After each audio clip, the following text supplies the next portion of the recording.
अगर आपके भी घुटने और जोड़ों का ग्रीस सूख गया है दोस्तों, कम हो गया है, तो बहुत ही तेजी से ग्रीस बनाने के लिए आपको मैं बेहतरीन सा उपाय बता रही हूँ। अगर किसी के घुटनों में दर्द है, जॉइंट सूखने के कारण दर्द हो जाता है, सूजन हो जाती है, कट-कट की आवाज़ आने लगती है, बहुत सारी समस्याएँ होने लगती हैं।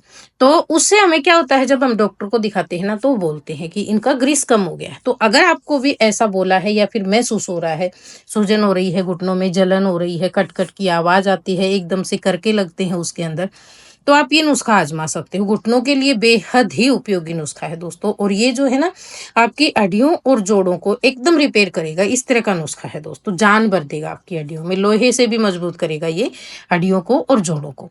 तो इस नुस्खे के लिए आपको क्या-क्या सामग्री लेनी है, वो यहाँ पे मैं दिखा रही हूँ। सबसे पहले हमने ये लिए हैं दोस्तों सूरजमुखी के बीज, जिनको सनफ्लावर सीड्स बोलते हैं। तो ये बाज़ार में आसानी से मिल जाते हैं। तो आपको एक बार में नुस्खे के लिए जो है ना, शुरुआत में अगर आप इसे आज़माना चाहते हैं, तो सारी चीज़ें आप जो है ना 50-50 ग्राम लेकर और ये नुस्खा तैयार कर सकते हो। तो ये इस तरह के आते हैं, इनके ऊपर का जो छिलका होता है वो हटा-हटाया आता है, तो आप इसे आसानी से लाकर खा सकते हो। बस इनकी जो खुशबू होती है ना, वो थोड़ी-सी अलग-सी होती है, बाकी ये खाने में अच्छे लगते हैं। सारी चीज़ों के साथ में जब ये मिलकर तैयार होगा ना नुस्खा, तो बहुत ही ज़्यादा फ़ायदेमंद और आप आसानी से जो है इसे ले पाएँगे दोस्तों। नुस्खा ऐसा रहेगा, एक बार बनाकर आपने रख लिया तो हफ़्ता 10 दिन तक ये जो है चलेगा आसानी से। जो सूरजमुखी के बीज होते हैं ना दोस्तों, इनके अंदर जो ऑयल होते हैं ना, इनके एसेंशियल ऑयल वगैरह भरपूर मात्रा में होते हैं और आपके घुटने और जोड़ों के लिए, हड्डियों के लिए बेहद ही फायदेमंद है। तो आपको ज़रूर इस्तेमाल करना है इसका। जो नुस्खे में सामग्री मैं आपको बता रही हूँ यहाँ पे, ये सारी चीज़ें आपको लेनी होंगी इस नुस्खे को कंप्लीट करने के लिए। दूसरी जो चीज़ है हमारे पास, वो है बादाम दोस्तों। बादाम के फ़ायदे तो सभी को पता है, सभी जो है बादाम के फ़ायदे भी जानते हैं और अधिकतर जो है ना आजकल इसको लेते भी हैं भिगोकर। इसके बाद में जो अगली चीज़ हमारे पास है, वो आप देख रहे हैं यहाँ पे हमने काजू लिए हैं दोस्तों। तो इस नुस्खे के लिए आपको 50 ग्राम ही काजू लेने हैं और 50 ग्राम ही हमें जो है अखरोट लेने हैं। अखरोट जो होते हैं ये भी हड्डियों और जोड़ों के लिए, दिमाग के लिए बेहद ही बढ़िया माने जाते हैं, बहुत ज़्यादा यूज़फुल है, फ़ायदेमंद है। आपको जो है 50 ग्राम ही अखरोट लेने हैं और अखरोट जब भी आप लेकर आएँ, तो इस तरह के साबुत लेकर आना और उसकी जो है गिरी निकाल कर फिर 50 ग्राम माप कर आप जो है इसके अंदर ऐड करना। अगली जो चीज़ हमारे पास ये है दोस्तों, मेलन सीड, इसको जो है मगज के बीज भी बोलते हैं। तो 50 ग्राम ही आपको जो है यहाँ पे मेलन सीड का इस्तेमाल करना है। अगली जो चीज़ हमने ली है दोस्तों, वो हमारे पास है यहाँ पे सेसमी सीड, यानी कि सफ़ेद तिल। सफ़ेद तिल के फ़ायदे भी सभी को पता है। अगर आप रोज़ाना 1 चम्मच 30 की उम्र के बाद इसको लेना शुरू कर देते हैं ना, तो आपको कभी ज़िंदगी में भी जो है ना हड्डियों का दर्द, घुटनों का दर्द, जोड़ों का दर्द या कोई भी समस्या नहीं होगी, क्योंकि ये बहुत ज़्यादा फ़ायदेमंद है हड्डियों, जोड़ों के लिए। और थकान हटाते हैं, पूरे शरीर की फुर्ती भरते हैं दोस्तों शरीर में। इसके बाद में ये भी 50 ग्राम लेने हैं और अगली जो चीज़ है हमारे पास, वो है दोस्तों काली मिर्च। काली मिर्च यहाँ पे आपको लेनी है 25 ग्राम। काली मिर्च इस नुस्खे को कंप्लीट करेगी, ये आपको ज़रूर डालनी है। ये भी जो है हड्डियों और जोड़ों के लिए बेहद ही फ़ायदेमंद है, जो तेज़ दर्द होता है उससे छुटकारा दिलाती है। इसके साथ ही हमने एक चीज़ और ली है, ये आप देख रहे हैं, ये हमारे पास है दोस्तों धनिया पाउडर। आप साबुत धनिया ले सकते हो या फिर धनिया पाउडर, मेरा घर में ही बनाया हुआ पाउडर है, आपको भी घर में ही बनाकर लेना है, ताकि सारी चीज़ों की जो है शुद्धता भी आपको मालूम रहे। और एकदम अच्छी चीज़ लेकर आना दुकान से, जब भी आप लेकर आते हैं तो बढ़िया विश्वसनीय दुकान से, तो आपको बहुत ज़्यादा फ़ायदा करेगा नुस्खा। धनिया जो है ये भी आपको 50 ग्राम लेना है और साथ में हमने लिया है हल्दी पाउडर दोस्तों। हल्दी भी, मेरे जो मसाले हैं वो घर के पिसे हुए हैं सारे, तो आप जो है ना संभव हो तो हल्दी पाउडर भी घर में बना कर ले, अगर संभव नहीं है तो ले सकते हो आप। तो इसमें 25 ग्राम आपको जो है हल्दी पाउडर लेना है। यहाँ पे हमने सारी चीज़ें 50-50 ग्राम ली हैं। हल्दी और जो काली मिर्च है, ये दोनों हमने 25-25 ग्राम ली है।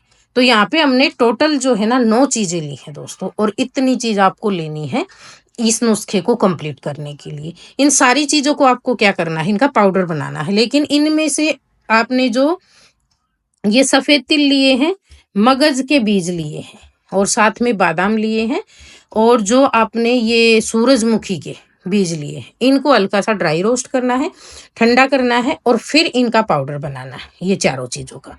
और बाकी काजू हैं, अखरोट हैं, धनिया है, काली मिर्च है, हल्दी पाउडर है, उनको बिना सेके ही आपको जो है इस्तेमाल करना है। जब भी आप सेकेंगे तो सारी चीज़ों को पहले अच्छे से ठंडा होने दें, एकदम ठंडी हो जाए।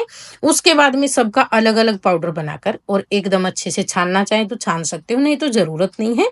एकदम फाइन पाउडर बना लेना, इतना कि आप आसानी से इसे खा सकें। पाउडर बनाने के बाद में एक जार में भर के आपको रख लेना है। ये इकट्ठा मिक्स करके बहुत अच्छे से मिलाना है इसे हाथ की सहायता से, या फिर मिक्सर का बड़ा जार हो तो उसी में डाल के सबको मिला लेना। एक चीज़ का और ख़ास ध्यान रखना दोस्तों, जब भी आप ये नुस्खा आज़माना चाहें, इसे बनाकर रखना चाहें ना, तो एक चीज़ आपको ध्यान रखनी है इन चीज़ों को, जैसे मैंने 50-50 ग्राम के साथ में बताया है ना, तो इतना ही बनाना आप। कई बार क्या होता है, तिल वग़ैरह होते हैं ना, ये दूसरी चीज़ों के साथ में मिलाकर हम बनाते हैं, तो उसको अगर लंबे समय तक रखते हैं ना, तो इनमें कड़वाहट आ जाती है, जो खाने में अच्छी नहीं लगेगी।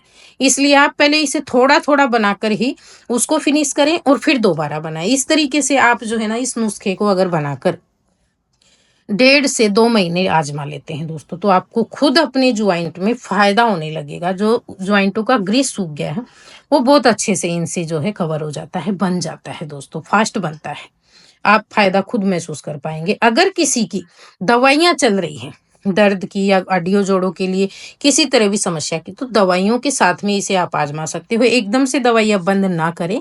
जब आप ये नुस्खा का कोर्स एक बार 1.5-2 महीने का कर लेते हैं, उसके बाद में आपको भरपूर फ़ायदा मिलेगा। अगर आपको फ़ायदा महसूस होने लगे ना, उसके बाद में आपको दवाइयाँ बंद करनी है। और इसके साथ-साथ जिनको भी घुटनों में ज़्यादा दिक्कत होती है, अलग तरह की, जैसे अकड़न हो जाती है, जकड़न हो जाती है, कई बार चोट के कारण, कई बार अन्य दूसरे कारणों के कारण, तो क्या होता है, उसके लिए आपको जो है ना हल्की-फुल्की एक्सरसाइज़ भी करनी चाहिए, जो आप अपने डॉक्टर से सजेस्ट कर सकते हो।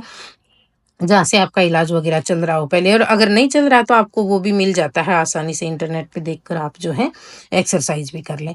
ये जो नुस्खे हैं, जब भी आप आजमाने लगे दोस्तों, तो इनको लगातार आजमाना, और इन नुस्खों के साथ साथ आपको जो है ना कुछ चीज़ों का ध्यान रखना है। जैसे जिनको घुटनों में ज़्यादा दिक्कत है ना, तो शुरुआत में ये नुस्खा आप एक बार 2 महीने का कोर्स करें, उसके बाद में थोड़ा थोड़ा आप जो है ना वॉक करने की कोशिश करा करें, 15 से 20 मिनट, और उसके बाद में आधे घंटे तक आप कर सकते हो। आपको अच्छा लगेगा और जल्दी फ़ायदा मिलेगा। लेकिन शुरुआत में बहुत ज़्यादा दर्द होता है तो नहीं कर पाते हैं, तो आप नुस्खा आजमाएँ, दवा वगैरह लें।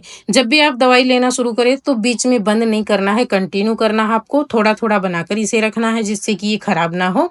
इन चीज़ों का आपको खासकर ध्यान रखना है। जब भी नुस्खा आजमाते हैं तो पानी भरपूर पिएँ, पानी अच्छा पीते हैं तो नुस्खे के जो फ़ायदे होते हैं वो डबल हो जाते हैं दोस्तों, आपको हर तरह से फ़ायदा देते हैं। नहीं तो क्या होता है, कई बार हम नुस्खे आजमाते हैं किसी समस्या के लिए, तो कभी किसी को कब्ज़ की शिकायत हो जाती है, पेट भरा-भरा महसूस होने लगता है, क्योंकि इन चीज़ों के लिए, इनको डाइजेस्ट होने के लिए, क्योंकि सारी ताकतवर जो चीज़ें हैं, इनकी एक तो क्वांटिटी का ध्यान रखना है, और दूसरा आपको जो है पानी अच्छा पीना है। रोज़ाना आपको 1 चम्मच, ये 1 गिलास दूध के साथ में शाम के समय लेना है। ये था हमारा आज का नुस्खा। अगर आपको पसंद आया तो प्लीज़ वीडियो को लाइक, शेयर, कमेंट, और चैनल पे पहली बार आए तो सब्सक्राइब कर लें। धन्यवाद।